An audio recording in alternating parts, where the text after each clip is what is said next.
Welcome to కేడిపి ప్రసాద్ గాస్. Video ఏంటంటే మామూలుగా మనకి శత్రువులు మన ఎక్కడో కాదు మన ఇంట్లోనే ఉన్నట్టుగా అయితే మాత్రం మెగా ఫ్యామిలీకి అయితే జరగడం అయితే జరిగింది అనమాట. మెగా ఫ్యామిలీ చిరంజీవి గారికి అయితే మాత్రం అల్లు రామలింగం అది ఆయన పెద్ద ఆయన అయితే మాత్రం అల్లుడిగా అయితే మాత్రం చిరంజీవి గారిని అయితే చేసుకోవడం అయితే జరిగింది అనమాట. ఆయన ఒక గొప్పతనాన్ని అయితే గమనించి చిరంజీవి గారిని అల్లుడి గారిని అయితే చేసుకోవడం అయితే జరిగింది.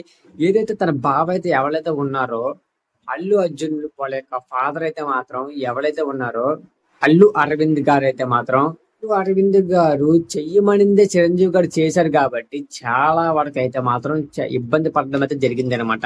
అది మీకు ఆల్రెడీ తెలుసు. లాస్ట్ అసలు ఎన్నికల్లో ప్రజాస్వామ్యం అనే ఒక పార్టీ పెట్టడం వల్ల జనాలకి చాలా వరకు చిరంజీవి మీద ఆశలు పుట్టడం అయితే జరిగింది. ఆ ఆశలు నిరాశ అయినట్టు అయితే మాత్రం వెన్నుపూసలాగా వెనకమాల నుంచి బాహుబలిలాగా కట్టప్పలాగా మనకి కత్తిని దించినట్టుగా దించడం అయితే జరిగింది అనమాట. మీరు గమనించినట్లయితే మాత్రం అది అల్లు ఫ్యామిలీ మాత్రం చేసింది.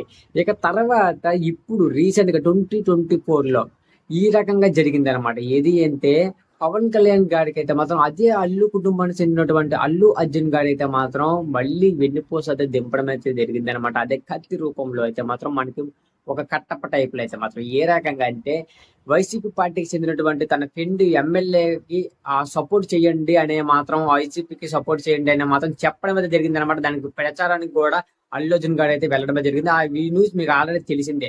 ఈ రకంగా మెగా ఫ్యామిలీకి ఎవరో కాదు శత్రువులు తన యొక్క కుటుంబం సంబంధించిన వాళ్ళలోనే ఉన్నారని మనకైతే ఇక్కడ క్లియర్ కట్ గా అర్థమవుతుంది అనమాట. మనకి గమనించినట్లయితే మాత్రం వీళ్ళు కూడా చాలా మందికి తెలిసినట్టే ఉండిద్ది. మన చుట్టుపక్కల ఉన్న వాళ్ళే మనకి కొద్దిగా మోసం చేస్తారు. ఎందుకంటే మన గురించి మొత్తం వాళ్ళకి లోటుపాట్లు అన్ని తెలిసి ఉంటాయి కాబట్టి వాళ్ళతో మనం జాగ్రత్తగా మనం అన్ని విషయాలు చెప్పకుండా మాత్రమే మనం నడుస్తూ ఉండాలన్నమాట. మన ఫ్రెండ్ అయినా కాదు, మన కుటుంబ సభ్యులనే కాదు, మనం ఏవి కూడా వాళ్ళకి ఇంపార్టెంట్ విషయాలు అనేవి చెప్పడం అనేది మంచిది అయితే కాదు. ఒక విషయం ఏంటంటే మాత్రం ఈ రకంగా వాళ్ళ యొక్క ఫ్యామిలీ ఈ రకంగా కిందకి పడిపోతున్నప్పుడు పవన్ కళ్యాణ్ గారు అయితే మాత్రం ఇవన్నీ పట్టించుకోకుండా తన ముందడుగే తన యొక్క ధర్మమే తనకి రక్షించిందని మనమైతే చెప్పవచ్చు అనమాట.